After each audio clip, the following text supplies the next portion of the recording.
ओडिया भाषण उत्कल दिवस बा ओडिशा दिवस भाषण भिडियोटी संपूर्ण देखा पूर्व चैनल टी सब्सक्राइब करनथिले चैनल टी सब्सक्राइब कर दियंतु और बेल आइकन बटन को क्लिक कर दियंतु याफल नोटिफिकेशन माध्यम मो चैनल समस्त वीडियो आपण माने सहजरे पाई परिबे।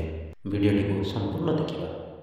सम्माननीय सभापति महोदय, पूज्य गुरुजी और गुरुमा वृंद, अतिथिगण, छोट बड़ भाई और भौणी माने एवं एठारे उपस्थित थिबा मोर सहपाठी और सहपाठिनीगण, आज होची अप्रैल मासर 1 तारिख।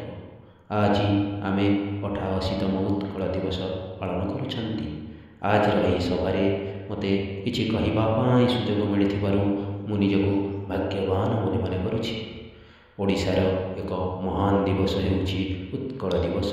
यह प्रतिवर्ष अप्रैल मास 1 तारिख दिन पालन करा जाए। पूर्वे यार नाम उत्कल कलिंग थिला।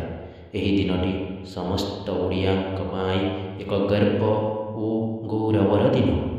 प्राय 500 वर्ष सीमाहीन जातिहीन और भाषाहीन अवस्था खंड विखंडित हो रहा पर एही दिन में ओडिशा एकत्र होइथिला।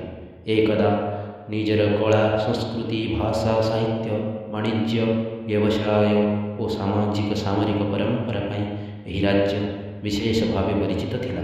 क्रमे एकाधिक कारण प्रथमे यार स्वाधीनता एवं पर सामाजिक निरापत्ता भाषा और संस्कृति आदि सब किछि विपन्न होइथिला।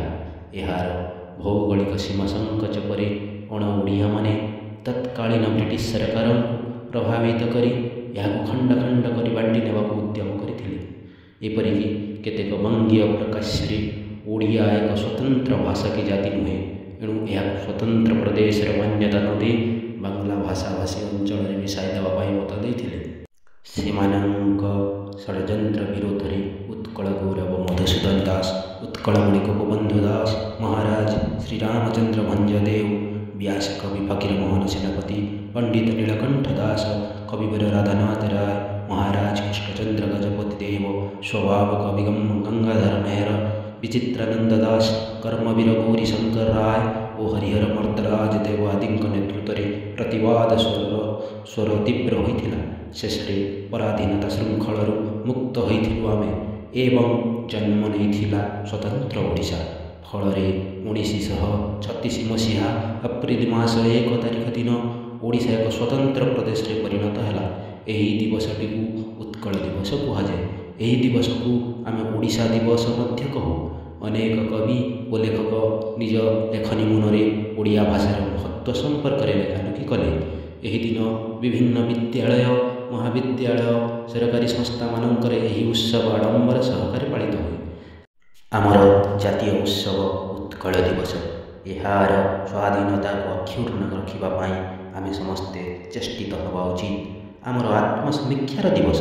आज आम ये शपथ नेबा उत्कल को सर्वश्रेष्ठ राज्य रूपे गढ़ा, उत्कलर सेवा करवा, मातृभूमि को भल पाइबा, मातृभाषा को उच्चरे रखा। मुझी कही मोर वक्तव्य शेष करुछि। त्रुटि मार्जन करवा हेबे।